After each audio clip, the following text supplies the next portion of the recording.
नमस्कार, आप देख रहे हैं बीकेके न्यूज और इस समय की खबर हरिद्वार से है, जहां भगवान श्री गणेश जी के आगमन को लेकर हर साल बाजार में रौनक दिखाई देती है।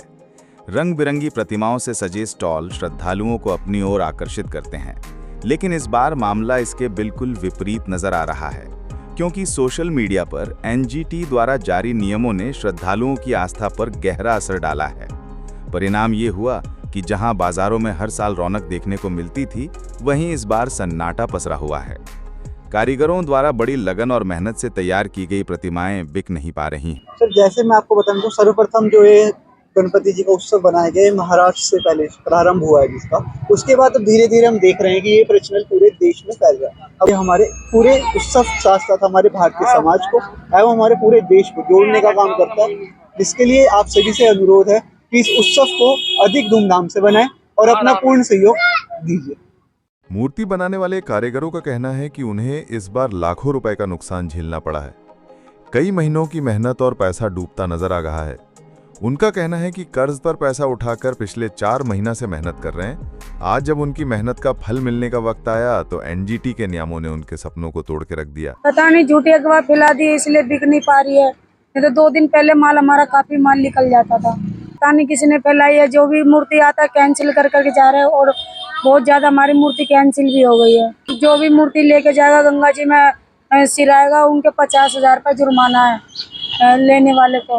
हम 4 महीने पहले बनाते हैं, होली के बाद बनाना चालू कर देते हैं।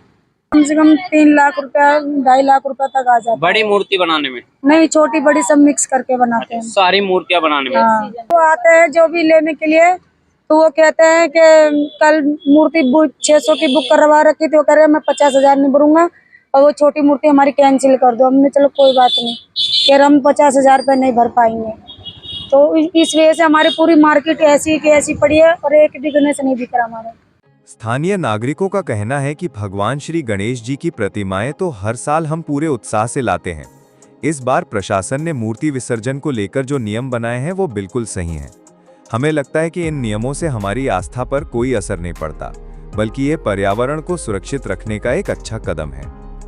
उन्होंने सोशल मीडिया पर चल रही अफवाहों को लेकर कहा कि ये ओछी मानसिकता वाले लोगों का काम है, जो इस तरह की अफवाह फैलाकर हिंदू धर्म की आस्था को ठेस पहुंचाने का काम कर रहे हैं, इस धार्मिक अनुष्ठान में बाधा डालना चाहते हैं।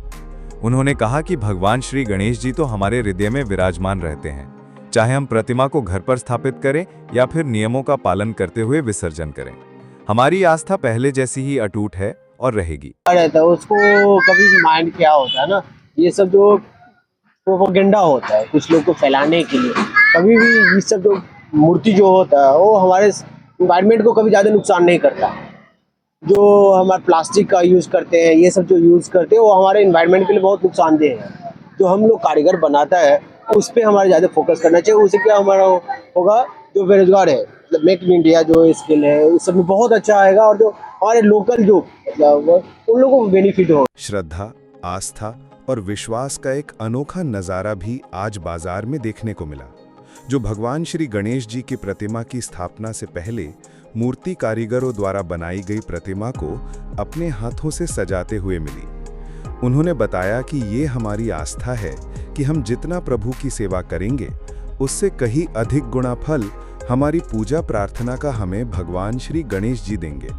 उन्होंने कहा कि गणेश चतुर्थी से 11 दिन तक सेवा करने का अवसर हमें प्रभु खुद देते हैं, इसे हमें खोना नहीं चाहिए। ये कपड़ा भी खुद लेके आए, सामान भी खुद लेके आए हैं। भगवान गणेश की 11 दिन के लिए करते हैं।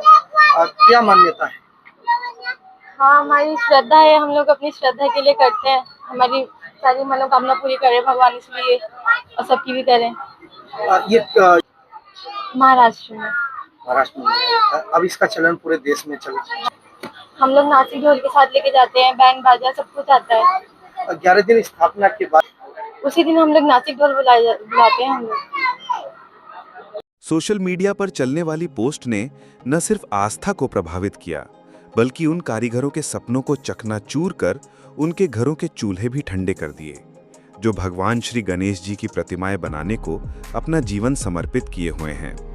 अपनी जमा पूंजी के साथ कर्ज पर पैसा उठाकर अपना सब कुछ दांव पर लगाए हुए हैं।